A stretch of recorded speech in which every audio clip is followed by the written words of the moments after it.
friends, welcome to kavithasamayalarai. இன்னைக்கு நம்ம பார்க்க போற ஸ்பெஷல் ரெசிபி ரொம்ப சுவையான பனீர் புலாவ். ரொம்ப ஒரு அருமையான வெரைட்டி ரைஸ்.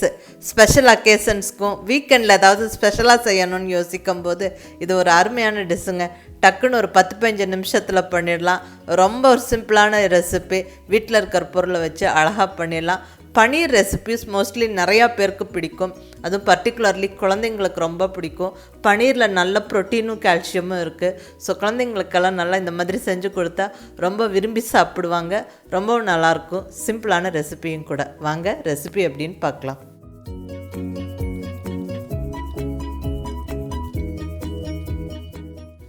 இப்போ இங்கே ஒரு ஃபுல் கப்புக்கு ரைஸ் எடுத்துருக்கிறேன். கிட்டத்தட்ட 250 கிராம் இருக்கும். நல்ல பாசுமதி ரைஸ் எடுத்துருக்கிறேன்.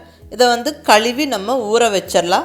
ஒரு மினிமம் ஒரு 20 மினிட்ஸ் ஊறட்டும். அதுக்கப்புறம் நம்ம செய்யும்போது ரொம்ப நல்லா சாதம் உதிரி உதிரியாக இருக்கும். ஸோ இங்கே ரைஸ் கழுவி ஊற வச்சாச்சுங்க. அடுத்தது பனீர். இங்கே 200 கிராம் அளவுக்கு பனீர் எடுத்துருக்கிறேன். இது இந்த மாதிரி க்யூப்ஸாக கட் பண்ணிக்கணும். அதாவது கொஞ்சம் பெரிய பெரிய பீஸஸாக இப்படி ஸ்கொயராக கட் பண்ணிக்கோங்க. இப்போ இதில் கொஞ்சமாக மிளகாய் பொடியும் உப்பும் சேர்த்து கலந்து நம்ம ஊற வச்சுட்டு அதுக்கப்புறம் ஃப்ரை பண்ணி நம்ம புலாவில் சேர்த்துக்கணும். ஸோ இங்கே கொஞ்சம் ஒரு 1/2 ஸ்பூன் மிளகாய் பொடியும் உப்பும் எடுத்து வச்சுருக்கிறேன். இப்போ கட் பண்ணி ரெடியாக வச்சுருந்த பனீர் பீசஸை ஒரு பவுலில் சேர்த்து விட்டுக்கிட்டு தேவையான அளவு உப்பு, அதாவது கொஞ்சமாக ஒரு 1/4 ஸ்பூன் உப்பு போட்டு கூடவே ஒரு 1/2 ஸ்பூன் மிளகாய் பொடியும் போட்டு நல்லா கலந்தெடுத்து ஒரு 10 நிமிஷம் ஊறக்கு விட்டுறலாங்க. இது ஊறினதுக்கப்புறம் நம்ம ஃப்ரை பண்ணி புலாவில் சேர்த்துக்க போகிறோம். இப்போ நம்ம புலாவ் தாளித்து விட்டுறலாம். இங்கே ஸ்டவ்வில் பாத்திரம் வச்சாச்சு. பாத்திரம் சூடானதுக்கப்புறம் நெய் சேர்த்துக்கிறேன். 3 ஸ்பூன் அளவுக்கு நெய் சேர்த்துருக்கிறேன். இந்த நெய் உருகி வரட்டும். இப்போ ஸ்பைசஸ் எல்லாம் ஆட் பண்ணிடலாம். அது என்னென்ன எடுத்து வச்சுருக்கிறேன்னு பார்த்துடலாங்க. 2 துண்டு பட்டை, 1 ஸ்டார் அனைஸ், 4-5 கிராம்பு, 4 ஏலக்காய், 2 பிரிஞ்சி இலை, கொஞ்சமாக சீரகம். இதை சூடான நெய்யில் போட்டு நல்லா பொரிய விடுவோம்.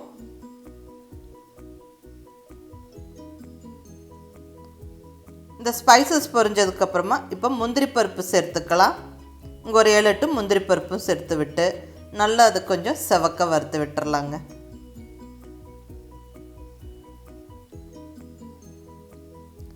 இப்போ ஸ்பைசஸும் நல்லா பொரிஞ்சு கமகமன்னு வாசனை வருது. முந்திரி பருப்பு நல்லா கொஞ்சம் செவந்து வறுவட்டுருச்சு. இப்போ நல்ல சன்னமாக நீளமாக கட் பண்ணின ஒரு பெரிய வெங்காயம் சேர்த்து விட்டுறேன். கூடவே 2 பச்சை மிளகாய் ஜஸ்ட் ஸ்ப்ளிட் பண்ணி சேர்த்து விட்டுறேங்க. வெங்காயம் பச்சை மிளகாவை நல்லா ஒரு 2 நிமிஷம் வதக்கி விட்டுறலாங்க. வெங்காயம் நல்லா கொஞ்சம் கலர் மாதிரி வர வரைக்கும் வதக்கிடலாம்.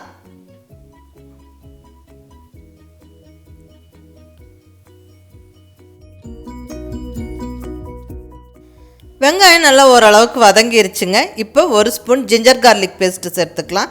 இஞ்சி பூண்டு விழுது. இந்த இஞ்சி பூண்டு விழுதோட பச்சை வாசனை போகிற வரைக்கும் நல்லா வதக்கி விட்டுறணும்.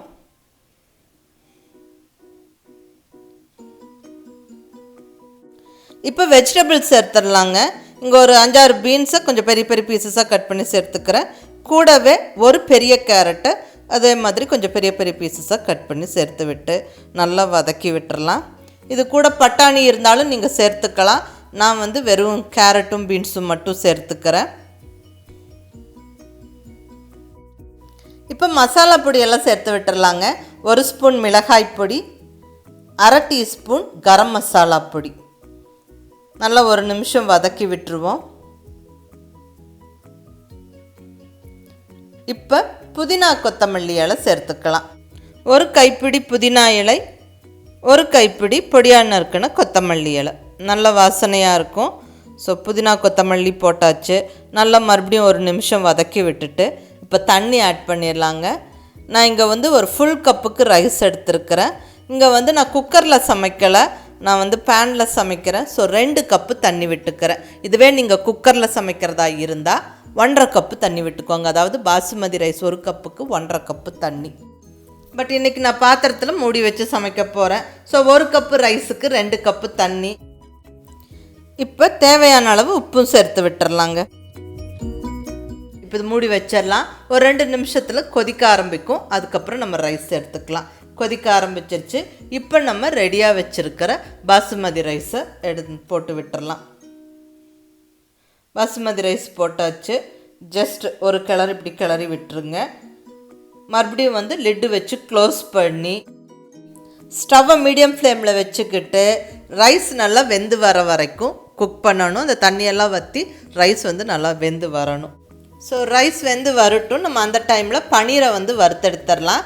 நான் இங்கே பேனில் ஒரு ஸ்பூன் நெய் சேர்த்துக்கிட்டேன். நெய்யில் வந்து நம்ம பன்னீரை வறுத்தரலாம். உப்பும் மிளகாய் தூளும் போட்டு கலந்து ரெடியாக வச்சுருந்த பன்னீர் பீசஸை இப்படி அடுக்கி விட்டுறலாம். இது நல்லா கொஞ்சம் ஃப்ரை ஆகணும். நல்லா ஒரு 3-4 நிமிஷத்தில் ஃப்ரை ஆகிருங்க. ஸ்டவ்வை மீடியம் ஃப்ளேமில் வச்சுக்கிட்டு வறுத்து விடுங்க.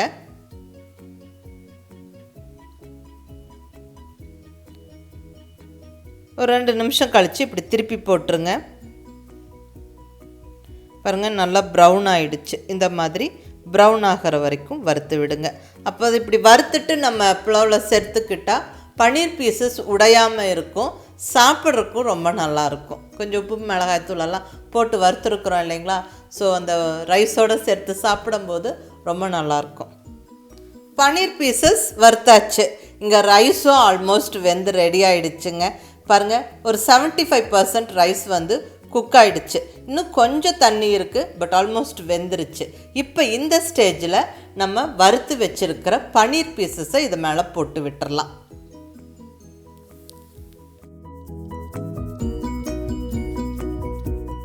பன்னீர் பீசஸை கொஞ்சம் பரவலாக போட்டு விட்டுட்டு கூடவே நல்ல பொடியாக நறுக்கின கொத்தமல்லி இலை கொஞ்சம், புதினா இலை கொஞ்சம் போட்டு விட்டுறலாங்க.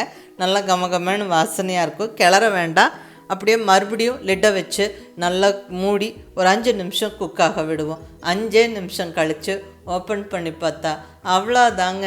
ரொம்ப நல்லா கமகமன்னு வாசனையோட அருமையான பன்னீர் புலாவ் ஜம்முன்னு ரெடி ஆயிடுச்சு. ரொம்ப நல்லா டேஸ்ட்டாக இருக்கும். கண்டிப்பாக ட்ரை பண்ணி பாருங்கள். ஒரு சிம்பிள் ஈஸி ரெசிபி இது. டக்குன்னு ஒரு 10-15 நிமிஷத்தில் செஞ்சிடலாங்க.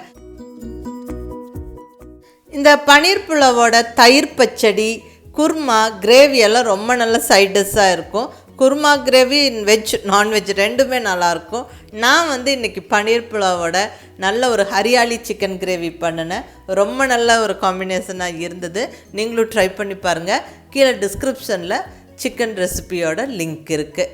ஸோ கண்டிப்பாக ட்ரை பண்ணி பார்த்துட்டு எப்படி இருந்துச்சுன்னு உங்கள் ஃபீட்பேக் சொல்லுங்கள். பிடிச்சிருந்தால் லைக் பண்ணி ஷேர் பண்ணி கமெண்ட் பண்ணுங்கள். கவிதா சமையலறை சப்ஸ்கிரைப் பண்ணி என்னுடைய மற்ற ரெசிபிஸும் வீடியோஸும் பாருங்கள். தேங்க்யூ.